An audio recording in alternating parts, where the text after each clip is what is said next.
स्वागत है आप सभी का मेरे YouTube चैनल पर। तो दोस्तों, आशा करता हूँ आप सभी लोगों की आगामी एग्ज़ाम्स के लिए तैयारियां अच्छी चल रही होंगी। अब केवल 2 3 या 4 ही दिन बच गए हैं आपके एग्ज़ाम के लिए। तो ये हिस्ट्री के MCQ लेके आया हूँ। ये इसमें थोड़ा मिडिवल के हैं और इसमें मॉडर्न हिस्ट्री के ज़्यादा MCQ हैं। ठीक है, लगभग 80 या 85 क्वेश्चन इसमें हैं, जिसमें ज़्यादातर आपके मॉडर्न हिस्ट्री के MCQ हैं। और इसी के साथ आपका ये हिस्ट्री के MCQ का जो पार्ट है ये आज समाप्त हो जाएगा। ठीक है, तो क्वेश्चन नंबर 91 है इसमें कि अमुक्त माल्याद नामक पुस्तक की रचना किसने की। तो जो आपके कृष्ण देव राय थे, तो कृष्ण देव राय ने जो है अमुक्त माल्यह नामक पुस्तक की रचना की थी। ठीक है, अगला क्वेश्चन है अरविंदो वंश की स्थापना किसने की। तो अरविंदो वंश की स्थापना जो आपकी तिरुमल ने की थी, अरविंदो वंश की स्थापना। अगला प्रश्न है कि निम्न में से किस शासक को दक्कन का नीरो कहा जाता है। कौन सा वो शासक था जिसको दक्कन का नीरो कहा जाता है। तो अलाउद्दीन हुमायूं शाह को जो है आपका दक्कन का नीरो कहा जाता है। ठीक है, अगला क्वेश्चन है कि सिखों के 9वें गुरु गुरु तेग बहादुर की हत्या किस मुगल शासक ने कर दी थी। तो औरंगजेब जो थे, औरंगजेब ने सिखों के 9वें गुरु गुरु तेग बहादुर की हत्या कर दी थी, क्योंकि इन्होंने इस्लाम धर्म नहीं स्वीकारा था, इसलिए औरंगजेब ने इनकी हत्या कर दी थी। ठीक है, अगला क्वेश्चन है कि गुरुमुखी लिपि का जनक किसे कहा जाता है। तो जो आपकी गुरुमुखी लिपि के जनक हैं उनको गुरु अंगद कहा जाता है। ठीक है, गुरु अंगद को गुरुमुखी लिपि का जनक कहा जाता है। अगला प्रश्न है कि निम्न में से किस मराठा शासक ने हिंदी एवं संस्कृत के विद्वान कलश को अपना सलाहकार बनाया था। तो जो संभाजी थे आपके, संभाजी वो मराठा शासक थे जिन्होंने कवि कलश को जो है अपना सलाहकार बनाया था। ठीक है, अगला क्वेश्चन अगला आपका प्रश्न है दोस्तों कि किस यूरोपीय कंपनी का आगमन भारत में सबसे पहले हुआ। तो जो पुर्तगाली थे, पुर्तगाली वो यूरोपीय कंपनी थी जिसका आगमन भारत में सबसे पहले हुआ था। ठीक है, अगला प्रश्न है कि वर्ष 1498 में वास्को डिगामा भारत में कहाँ पर उतरा था। तो वास्को डिगामा आपका कालीकट बंदरगाह पर उतरा था 1498, यानी 1498 में जो वास्को डिगामा भारत आया था और ये आपके कालीकट नामक बंदरगाह पे उतरा था। अगला प्रश्न है कि पुर्तगालियों ने 1503 ईस्वी में भारत के किस स्थान पर अपनी प्रथम व्यापारिक कोठी की स्थापना की। तो पुर्तगालियों ने 1503 में जो है कोचीन में अपनी व्यापारिक कोठी की स्थापना की थी। ठीक है, अगला प्रश्न है कि भारत में पुर्तगाली साम्राज्य का वास्तविक संस्थापक किसे माना जाता है। तो अल्फांसो डी अल्बुकर्क जो हैं उनको भारत में पुर्तगाली साम्राज्य का वास्तविक माना जाता है। ठीक है, अगला आपका प्रश्न है कि 1759 में बेदरा की लड़ाई किसके मध्य हुई थी। तो पहले तो आपको ये ध्यान रखना है कि जो बेदरा की लड़ाई हुई थी वो 1759 में हुई थी। ठीक है, 1759 में जो ये बेदरा की लड़ाई होती है इसमें डच और अंग्रेज़ों के बीच होती है, जिसमें आपके अंग्रेज इसमें जीत जाते हैं और डच इसमें हार जाते हैं। अगला प्रश्न है आपका कि थलमार्ग से भारत आने वाला प्रथम ब्रिटिश यात्री कौन था। तो थलमार्ग से जो भारत आने वाला आपका प्रथम ब्रिटिश यात्री था वो जॉन मिल्डेन हॉल था। ठीक है, जॉन मिल्डेन हॉल आपका थलमार्ग से भारत आने वाला प्रथम ब्रिटिश यात्री था। अगला प्रश्न है कि भारत में अंग्रेज़ों ने अपनी पहली फैक्ट्री कहाँ पर खोली थी। तो भारत में अंग्रेज़ों ने अपनी पहली फैक्ट्री सूरत में खोली थी। ठीक है, सूरत में उन्होंने अपनी पहली फैक्ट्री खोली थी। फिर सूरत में आई थिंक कुछ विवाद हो जाता है, फिर यहाँ पे वो बंद कर देते हैं, उसके बाद वो दूसरी जगह चले जाते हैं अपनी फैक्ट्री खोलने। और जो ये सूरत वाली है इसको आई थिंक वो 1613 या ऐसा कुछ है, इसमें दोबारा इसको रीओपन करते हैं। ठीक है, अगला आपका प्रश्न है कि निम्न में से किस संधि के बाद प्रथम कर्नाटक युद्ध का अंत हुआ था। तो प्रथम कर्नाटक युद्ध का अंत आपका एला सेपल की संधि के साथ हुआ था।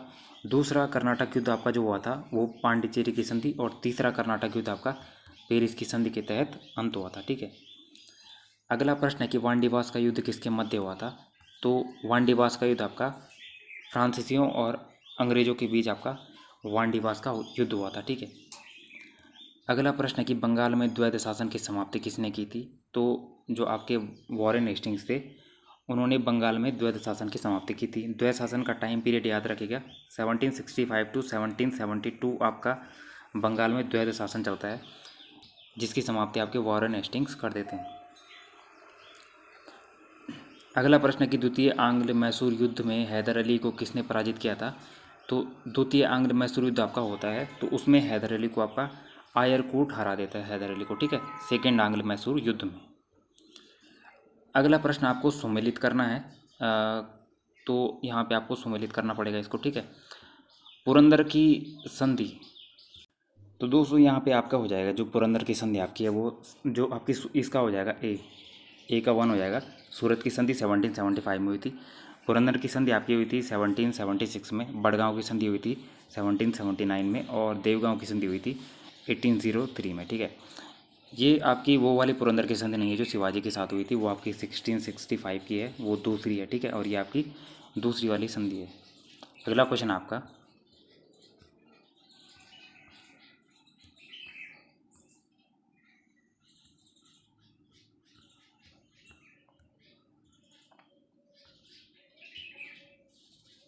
अगला आपका प्रश्न है दोस्तों कि जो इस्तमरारी या जमींदारी बंदोबस्त की शुरुआत किसने की थी। तो जो आपके कार्नवालिस थे, कार्नवालिस ने इस्तमरारी या जमींदारी बंदोबस्त की शुरुआत की थी। ठीक है, अगला आपका प्रश्न है कि स्थायी बंदोबस्त भारत में किन भागों में लागू किया गया था।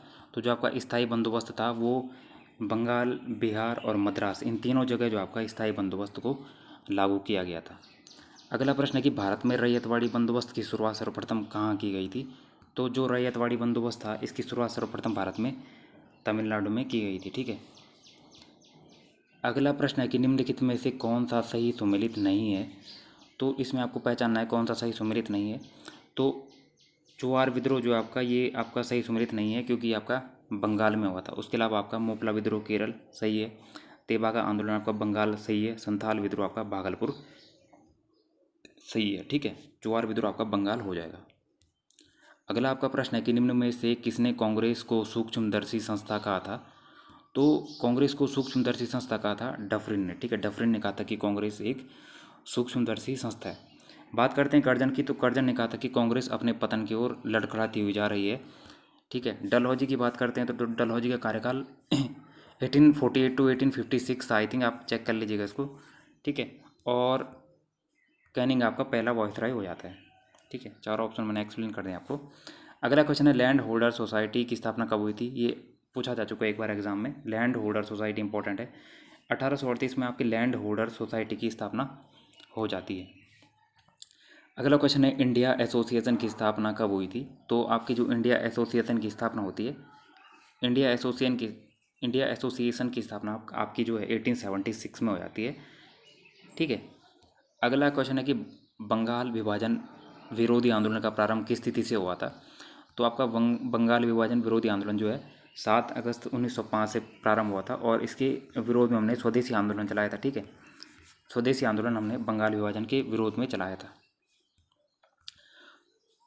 16 अक्टूबर 1905 से बंगाल विभाजन प्रभावी होता है आई थिंक। और इस दिन हमने शोक दिवस भी मनाया था।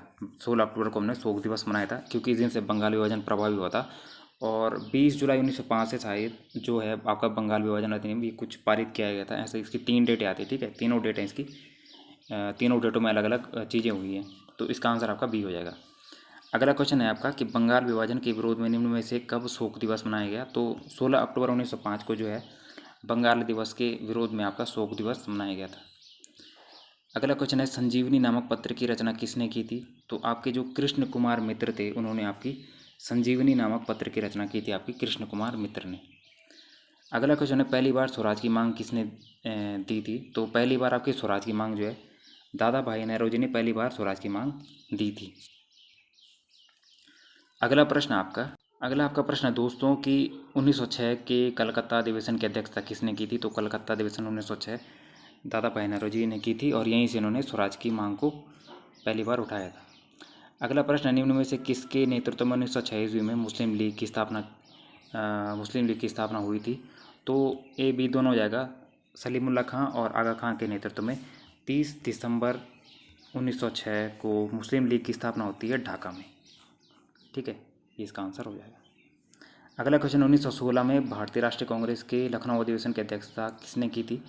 तो 1916 का जो भारतीय राष्ट्रीय कांग्रेस का लखनऊ अधिवेशन था उसकी अध्यक्षता की थी AC मजूमदार, अंबिका चरण मजूमदार ने इसकी अध्यक्षता की थी। ठीक है, एनी बेसेंट जो इन्होंने जो 1917 का अधिवेशन हुआ था उसकी अध्यक्षता की थी और अंबिका चरण मजूमदार ने आपकी 1916 के लखनऊ अधिवेशन की अध्यक्षता की थी।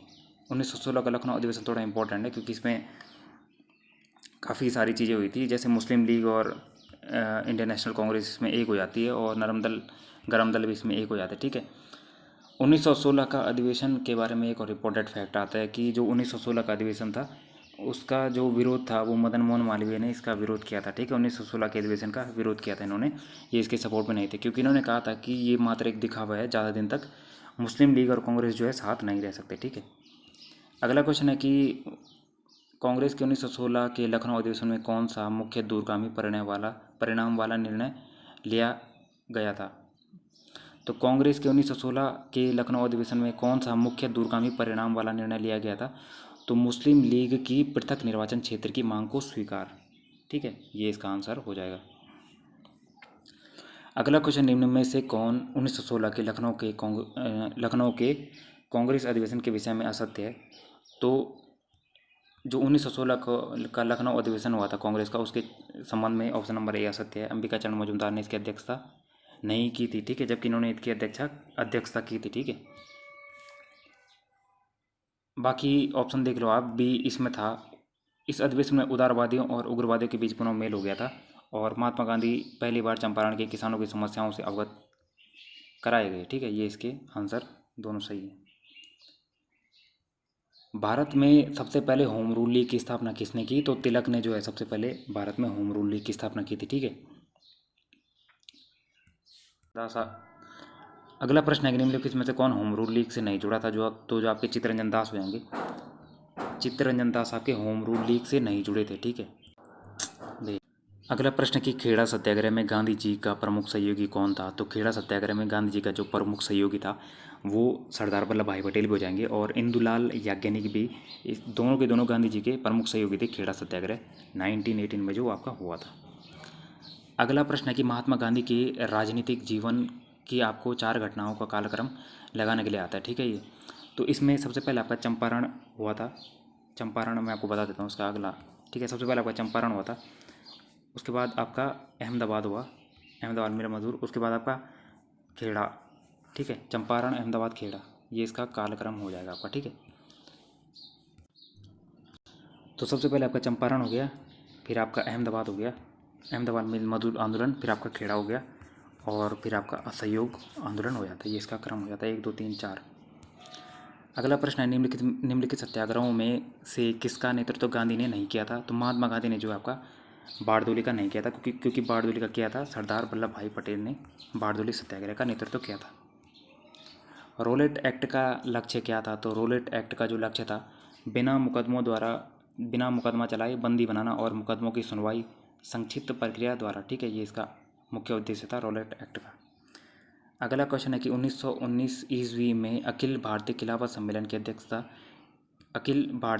सम्मेलन का अध्यक्ष किसे चुना गया। तो 1919 का जो अखिल भारतीय खिलाफत सम्मेलन था, इसका अध्यक्ष चुना गया था महात्मा गांधी। अगला प्रश्न है निम्नलिखित में से किसने खिलाफत आंदोलन को प्रारंभ किया था। तो खिलाफत आंदोलन को प्रारंभ किया था, ऑप्शन नंबर 1 और 2 हो जाएगा, ठीक है। मोहम्मद अली और शाकिल अली या शौकत अली, जो भी है ये, इन्होंने इस आंदोलन को प्रारंभ किया था, ठीक है। अगला क्वेश्चन, 1920 ईस्वी में किसकी अध्यक्षता में कलकत्ता अधिवेशन में असहयोग आंदोलन का प्रस्ताव पारित किया गया था। तो 1920 में कलकत्ता अधिवेशन में लाला लाजपत राय की अध्यक्षता में असहयोग आंदोलन का प्रस्ताव को पारित किया गया था। अगला क्वेश्चन है कि चौरी चौरा कांड की वास्तविक तिथि कब है। चौरी चौरा कांड की जो तिथि आपकी 5 फरवरी 1922 को चौरी चौरा कांड होता है, ठीक है। अगला क्वेश्चन है किस घटना के कारण गांधी जी ने असहयोग आंदोलन वापस ले लिया था। तो जो आपका चौरी चौरा कांड का घटना हुआ था, इस घटना के कारण गांधी जी ने आपका असहयोग आंदोलन को उन्होंने वापस ले लिया था, ठीक है।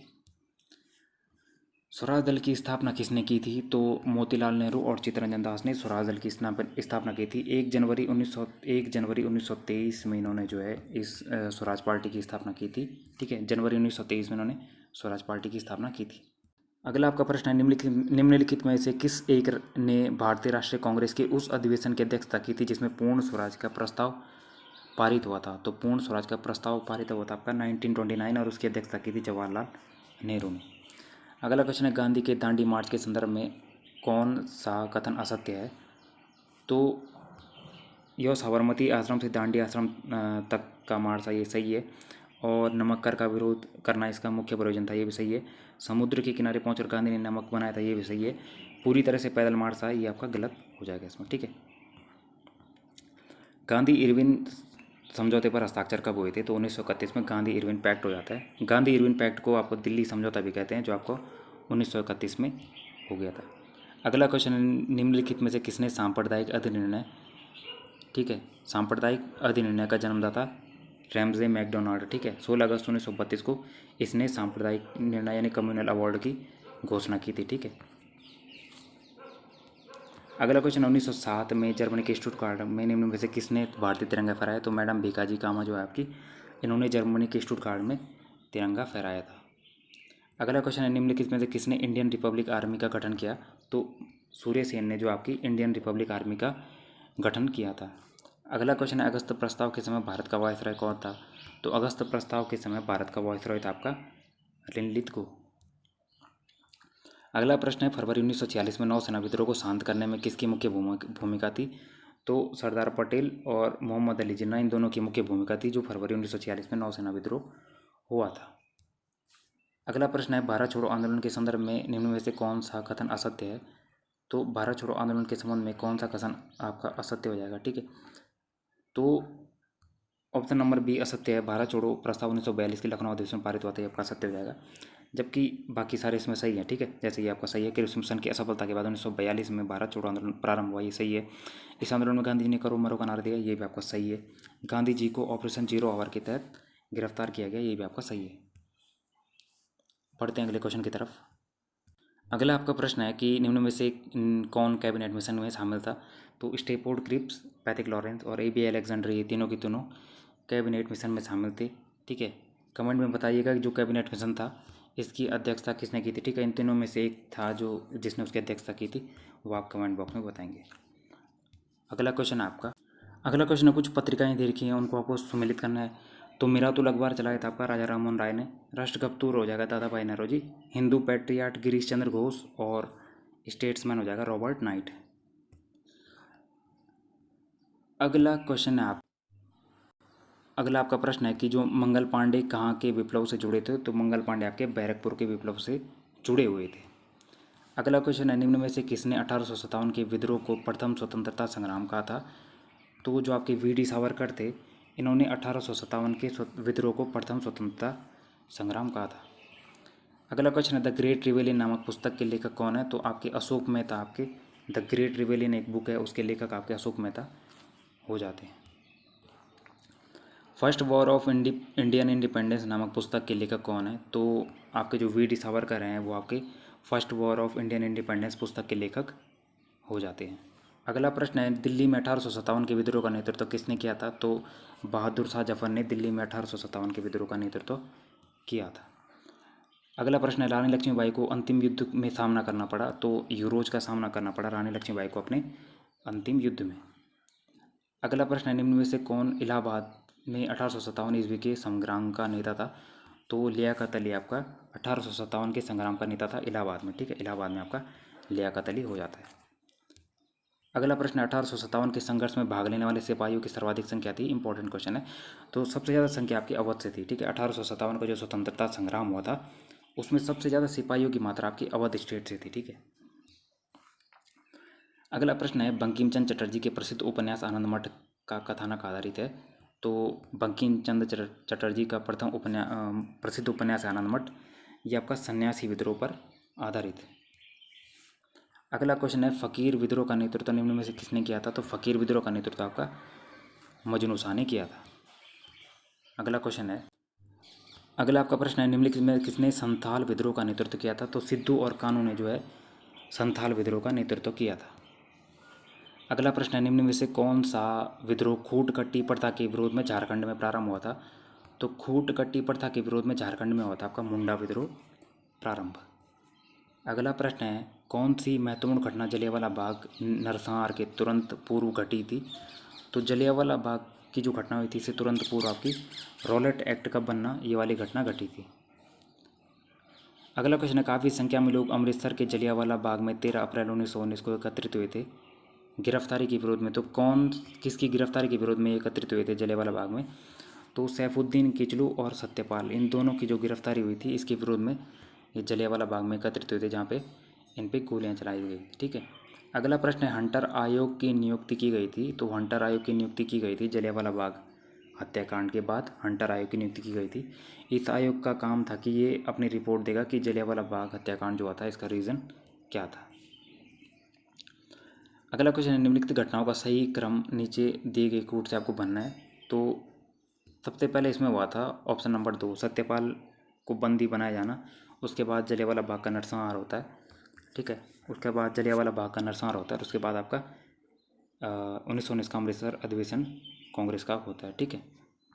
अगला क्वेश्चन है कि भारत में अहमदिया आंदोलन की शुरुआत की गई थी। तो मिर्ज़ा गुलाम अहमद ने अहमदिया आंदोलन की शुरुआत आपकी की थी, ठीक है। अगला प्रश्न है, यंग इंडिया के लेखक कौन है? तो यंग इंडिया एक बुक है जो महात्मा गांधी ने लिखी है, ठीक है। महात्मा गांधी ने लिखी है आपकी यंग इंडिया।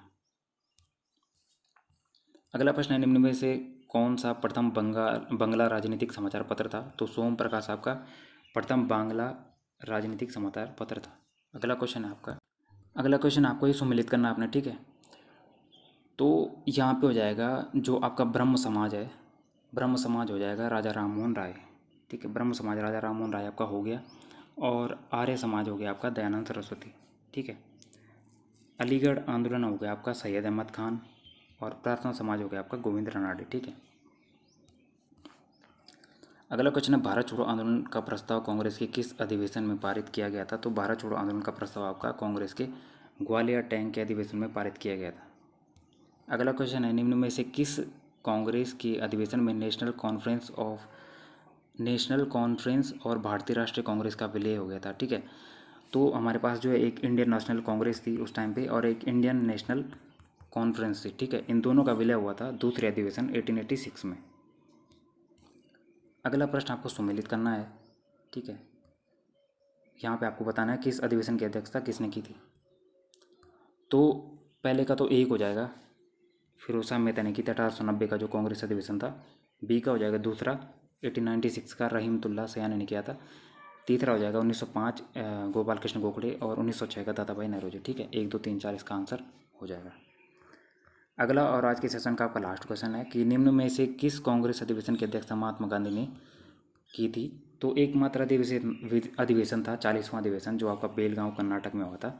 बेलगांव कर्नाटक में हुआ था और इसकी अध्यक्षता आपकी गांधी जी ने की थी, ठीक है।